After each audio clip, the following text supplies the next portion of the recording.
Hi everyone, I hope you're doing well. Welcome back to another Amazon seller journey.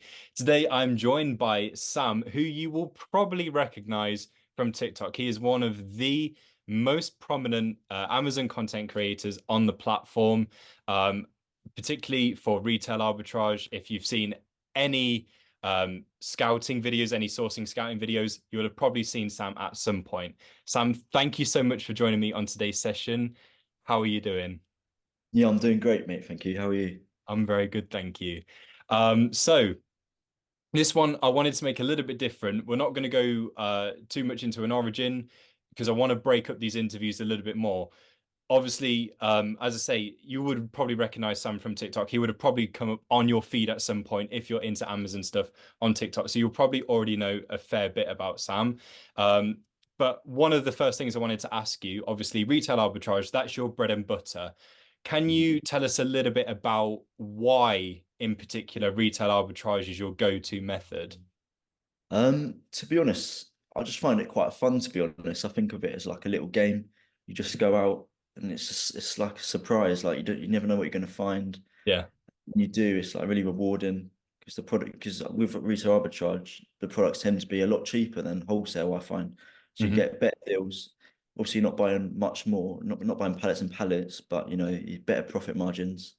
And you can go to other stores, loot all them up as well. Hmm. So I don't know, it's like a little game to me. I just find it quite fun. Have you tried online arbitrage or wholesale? Have you dabbled in other methods before? Or have Yeah, you always gone by retail arbitrage? I've done a little bit of wholesale, but with wholesale, I weren't doing like bad methods going to bad wholesalers and stuff. I was doing brand direct, getting good prices and stuff, but there's just more competition on the listings I found. With Hmm. retail arbitrage, you get better prices, so you can go under the price a bit and still make a good profit, which I like, to be fair. Yeah. Yeah. Um, and like with anyone that was say looking to get into retail arbitrage in terms of sort of like um stores that they're better off visiting, if there's any like particular aisles that they should pay more attention to than others, anything like that. Do you have any tips for any sort of like newbies that are looking to get into retail arbitrage? It all just comes with experience, really. I've been to like te this Tesco's for, like over 100 times now, so I know exactly where to look. But when you first start, look at the clearance sections, promo ends, that's where they put the good deals. But yeah, once you do it more and more, you find your little route that you normally tend to go to. Look at these certain aisles. But yeah, reduce to clear sections really is a good spot to look. Hmm. Do you have any sort of like particular go-to aisles, like certain categories, certain families of products that you will always sort of like make sure that you check each time you do some RA? Yeah, so as I say, I have my own little route. Like go in the store, go around this way, go to the health and beauty, check that out. Go around the next aisle, check out the hair dryers. There's sometimes some reduced ones there. Then I'll go Hmm. upstairs, see all the toys. There's like reduced bits in there. I'll have a look at them. So yeah, like you plan your little routes out, as you know in the store more and more, the right areas to look. But yeah. Hmm. Mhm. And obviously having things like would you say it's definitely worth, so like anyone that's interested in retail arbitrage, anyone that does it, is it definitely worth going for any sort of like store membership? So things like the Tesco Club Card, for example, is that definitely something that everyone out there should be doing? Yeah, it's not necessary, but it's a good idea to.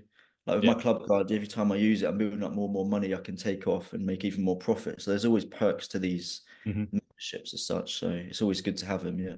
Has there been occasions where things like the club card has turned a deal from being non-profitable into profitable? Have you had things like that happen? Yeah, for sure. They've got their club card prices now. So yes, it's half price of usual club cards, and yeah, there's profit there. There's also like three for two, so using your club card with that as well, you get better deals going. Hmm. Yeah. And how long have you been selling on Amazon for at this point? Um, couldn't really tell you. It's been on and off for about 2 years. Hmm. I started doing retail arbitrage, and then I went traveling for a bit, and then other stuff happened, and then I'm back on it like full time now. So yeah. That was the next thing I was going to ask you. You read my mind. I was going to ask if Amazon is a full-time gig for you. Yeah, yeah, it Yeah. is. Yeah. So obviously doing Amazon full time, having tons and tons of experience doing retail arbitrage and such. Um, do you still have days? Because I think this is something that people, particularly when they're starting out, find like you're starting out, you're brand new, you're learning all sorts. So when you do your sourcing, whether it's RA, OA, however it is that you're doing it, there are sourcing isn't it's not the easiest thing in the world. Let's put it that way. And so for people that are particularly starting out, they'll have bad days and then they'll think, oh, Amazon's not for them. Um, do you still have days whereby sourcing's just a bit dry, even at this point? Yeah, definitely, definitely. Yeah. Like you go out and then you question like, what am I doing in my life? Like you just find nothing, but you Hmm. just got to stay consistent with it, and then you do find stuff. Like Yeah. yeah, Yeah. And I mean, this is something that I say it a lot, like whether it's R8, OA, whatever it is, like just because there's one day that's not so great for sourcing, it doesn't mean that the next day is going to be the same or the day after and so forth. And it's the same with pretty much anything in life, really. You'll have good days, bad days, everything in between, and it's just about powering through. Um, and like with you, when you've had like dry sourcing days before and sort of like talking about the early days here, did you find it hard to sort of like carry on and push through, or was that something you needed to learn to carry on with, or has it always been like easy for you just to go, you know what, today's sucked a bit, we'll just try again um, tomorrow? for me it's a bit different because at the time while I was doing it, I was still working at Tesco. So Yeah. starting out, I'd always find new products as I was walking past, be like, give that a scan, and it'll make profit. The next day, nothing. But there'd always be like every other day, there'd always be more and more profit to collect as I'm doing my shift. So I always knew there's always replenishments. There's always going to be profit there Hmm. as I'm getting it. With doing like RA as well, obviously because like you're out and about doing it, and it's not. I mean, to be fair, I'm not going to say it's unusual, but for the common person who isn't aware of like the Amazon opportunity and such, I'm sure like you've had some funny looks. I'm sure you've had security sort of like go, Yeah. what are you doing? Like, have you had much of that throughout your time doing Yeah. RA? A fair bit of people ask me like, what are you doing and stuff. I'm just like, oh, I'm just checking the price, making sure I'm getting a good deal. Yeah, But yeah, till stuff, they're like, why do you need all these? You just make stuff up, really. yeah. I just say I've got big families, presents or something. Yeah, I've got a big family, so I'm clearing out 50 of these like baby bibs. Yeah, everyone in the family needs one. So Yeah, literally. yeah. I can't stop Um, it. and like have with those sorts of things happening, because I mean they can happen at any point. Anytime that you go out to do RA, like something like that could potentially happen. Mhm. Particularly in like the early days and such. Do you find it sort of like uh when those sorts of things happen when you know that like security's watching me and stuff? Or was it just like, nah, like it's all good, like, and you Yeah, just it kind was of it was a doing it? little bit nervous when I first started doing it, but you soon just get used to it. Like it Yeah. happens, so it's Yeah. not the end of the world. It's just a bit awkward sometimes, but yeah. Hmm. And sort of like talking about things that happen, like reactions to you doing like retail arbitrage. Obviously, anyone that checks out your TikTok will see, and anyone that reads sort of like articles and such, they will see that you've been in the sun. Yeah. They'll see that you like some of your videos end up with like comments on top of comments on top of comments on top of comments. And there's quite a mixture of sort of like reviews and critique and things like that. And amongst those sorts of things, and it kind of relates back to what I was saying earlier, like people that are unaware of the Amazon opportunity, like they just don't know. It's kind of like blue pill, red pill in a way. Like you either know Amazon or you don't. And so with that kind of thing mixed in with the kind of like review and critique and things like that and the comments and all sorts, like do you find that there's sort of like a couple of like common misconceptions that you see quite a lot that, I mean, it's just not the way it is. So like are there any Yeah, sort of yeah. like common misconceptions that you come across that like Yes. you know what the truth is behind those? Um, I think just people are uneducated, really. They just don't know how it works. They're saying, what do people say? They're like, oh, you can't do this. Amazon don't allow it. But they just don't know. Like Amazon is made up of loads of sellers like me selling products. It is allowed. That's exactly, it's the business model that's there. Hmm. So they're just uneducated, really. They don't know how it works. Yeah. Yeah. What other misconceptions? Don't know. I can't really think of any off the top of my head, to be honest, mate. Hmm. But it's just the lack of education around it, really. People Yeah. don't know how to do it. And is this part of why you also do content creation as well? Because like you could literally just be an Amazon seller and that's it, but you also, Yeah. have this thriving TikTok channel on the side as well. And is part of the reason why you do that in order to sort of like educate and show people this like kind of Yeah. opportunity. Yeah, it's all about monetization, right? If I can get paid multiple ways of doing it, I might as well do that. And Yeah. also, yeah, I can educate and make monetize that as well. You know what I mean? I mean, It's like it's the entrepreneur mindset. So exactly you wanna yeah. if you're doing something, you want to try and monetize it as much as you can in different ways. So Mhm. yeah, that's what I aim to do and And educate. As sorry. well. Sorry, yeah, you carry on. And when you do retail arbitrage as well, obviously you've got BuyBot Go to sort of like scan all of the products as you go along, just to make sure that everything's going to work out in your favor. Have Mhm. you always had BuyBot Go slash a form of scanning app with you when you've done RA, or have you tried to do it without before? I think when I first started, I was just using the Amazon Seller app. Yeah, But obviously, you don't get a full breakdown of previous charts and stuff. So I think I made a few mistakes with that. So yeah, I had to get BuyBot Go. yeah, And when I got that, I got better and better. I was learning the charts, how to read the charts, looking at different competition analysis and stuff, and that really helped me. yeah. So yeah, I recommend it. So as well as like the charts and such, is there anything else when you're doing your scans that you make sure that like you 100% need to check this, and this in order to then go ahead with that product? Like what's some of those things? Yeah, so what I like to do is obviously check the sales per month, obviously aim for over 30, and obviously check the competition to check, how many sales I'll be getting personally. Hmm. And obviously the charts is a good thing, looking at the previous selling prices, make sure it doesn't go back down. So if them things are all good, then the main things I look out for really, and I'll Hmm. purchase the product if it's good ROI. And in terms of like your ROI profit targets, what do you tend to aim for as like a minimum? I'll aim for like with arbitrage about £1.50, £2 as my minimum. And I like with arbitrage, you tend to get higher ROI anyway. So I like to go for like 40% really, just to build the business faster. Hmm. Yeah. Yeah.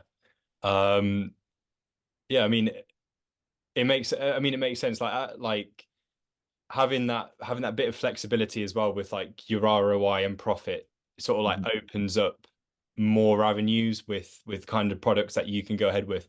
And I mean, as we said earlier, if you have things like, club card and such, like these memberships or vouchers or whatever it is, it just makes like it's that I mean, like Tesco, every little helps. Like it's that kind of thing. Um, Mhm. they really do help out. And so besides that, obviously, you do your retail arbitrage, you do your content creation stuff, as you said, like monetization, so like education, things like that. Mhm. Following along that line of like education and stuff, like, do you get like many questions from followers about what you do and like how to get into it? Yeah, yeah, definitely. I get quite a few DMs a day. People see the videos. If one pops off, I'll wake up, be like 20 DMs, like, oh, how do I do this? What can I do? Mhm. And so yeah, I have put something together to try to educate people.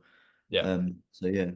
Is that like a course or No, it's just a free group at the moment. It's just a okay? Telegram chat. People can Oh. join, ask questions, and I can help them out. So can people access that group through your TikTok? Yeah, yeah, it's just a Yeah. link in my bio. They can just click on there, and then they Awesome. can ask me like personally any questions they want. Mhm. Aim to help people. Um, speaking on that like beginner level, obviously to get started with Amazon, you need a Seller Central account. Mhm. You also need a budget. You also need a stock capital to, go ahead and get started and get sourcing, getting products and such. For someone that's starting out, what would you say is a good sort of like stock capital to save up for and set aside for Yeah. RA? So with RA, you don't actually need that much. I'd say like a few hundred, 200, 300, and Hmm. just dive in, go out and just look for high ROI so you get your money back. It Hmm. builds up faster and then just keep going basically, get your money back and then keep investing in more products. But yeah, ROI is the number to look out for. Higher the better, obviously. So yeah, Hmm. Yeah. yeah. Yeah, I mean, the reason I ask is because that's a question that I get quite frequently, and so I just thought it'd be great to like address that on one of these sessions. And I would say something along the same line as what you've just said there. A couple hundred, sort of like I don't know, between sort of like 150, 300, something like that. Anywhere between Yeah. that is a good sort of like minimum stock capital. Mhm. Obviously, the more that you can put into it, the more flexibility you have. Like the more products you can go for, the bigger the quantity and things like that. So yeah, no, thank you for that. Yeah. And yeah, so I now wanted to sort of like bring this over to the side of the interview that quite a few people enjoy, just talking about whatever it is that basically comes to my head. And so when you're not doing RA and such, when you're not making content, when you're not sort of like running your seller group, things like that, what do you like to do? What do I never really thought about that to be fair. Or is it hustle 24/7? Is that what No, it it's not. I'll be real. I go to the gym, and then I don't know, I just piss about with my mates to be honest. But like, not obviously, I'm working, doing this a lot. But Yeah. if I have like a few hours spare, we'll just see what happens. Yeah. Yeah, When you go to the gym, do you skip leg day? yeah, yeah. Yeah, I do to be honest. My, I don't know. I make an excuse like my legs are big enough already. I don't need to train them, but it'd be nice if they were a bit stronger to be honest. But yeah, Yeah. we'll see what happens. Is that your like gym aim? Because some people go for toning, some people go to obviously build up muscle, some people go for cardio. Like, Mhm. what's your like main aim from the gym? Um, just to build muscle, really. Yeah. Yeah, just build muscle, really. Oh, Yeah. I see you in World's Strongest Man. 2025. Yeah. I want to, look nice as well. So cardio's plus, yeah. And like speaking of like looking nice and such, that obviously you'll generate how much from like business and such. And the point of Amazon is to have, more financial freedom and things like that. Like, do Mhm. you find that now that you are at this point in your journey, you've obviously had great success through Amazon.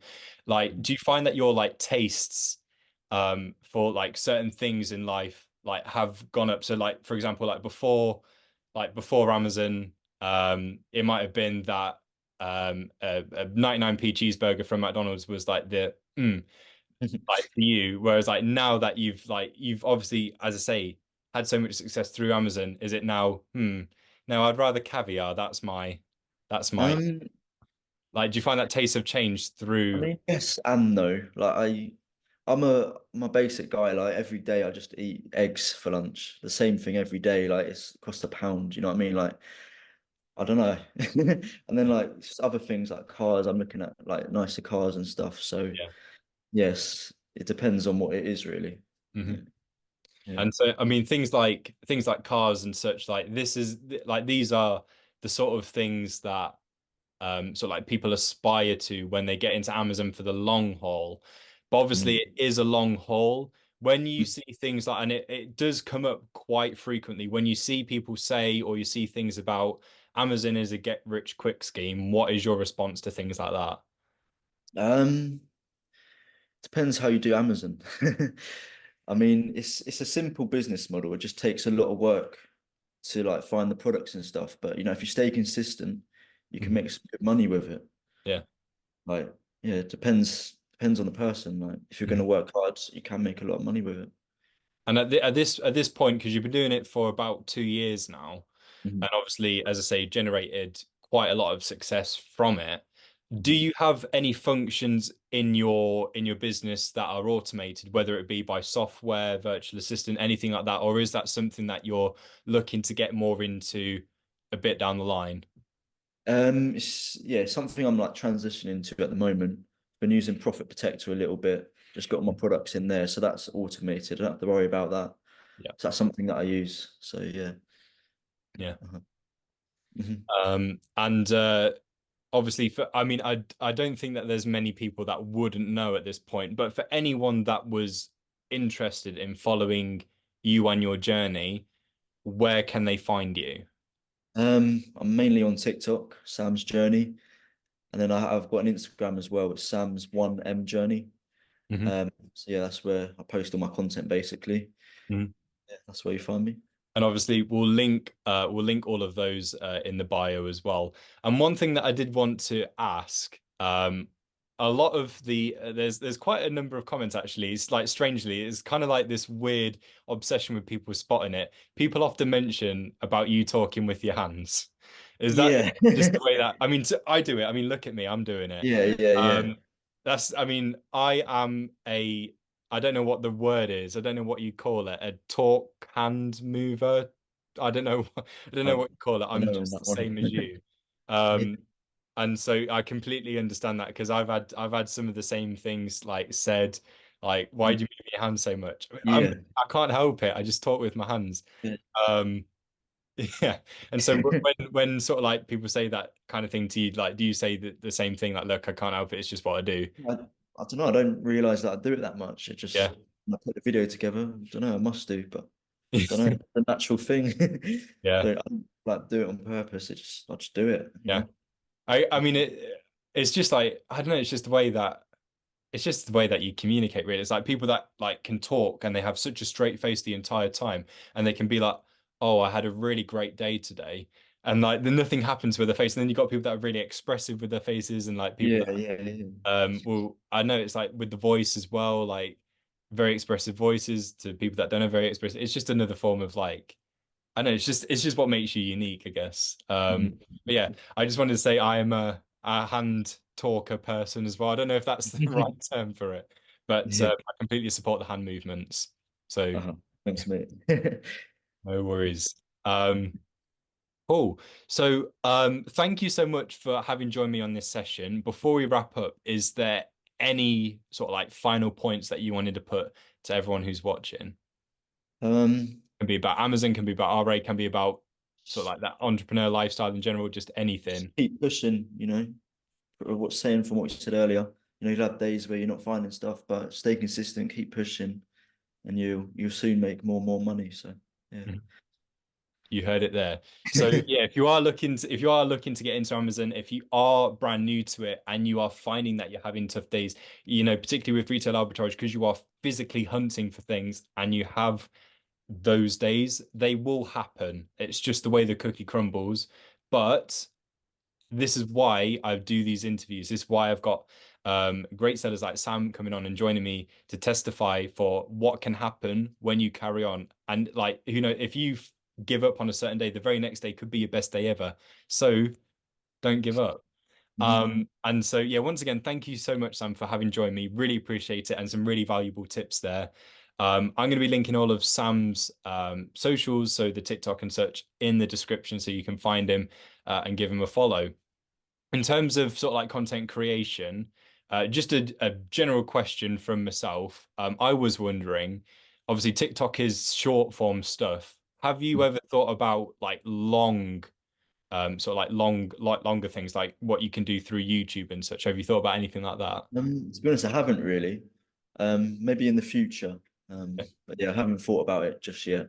Mhm. I just want to, because TikTok, it's quite easy to get lots of views. So It keep is. I building mean, that up and then transition, see what happens. yeah. I mean, TikTok is the place for beef, is the place to be for like growing like your own personal Yeah, brand like yeah. these days. Like there is no better platform for it. So yeah, no. Once again, really appreciate it.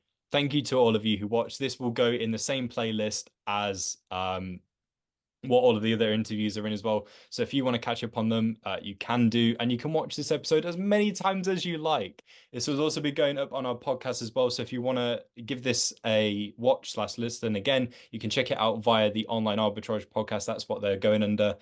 Thank you once again for watching, and I'll catch you all soon.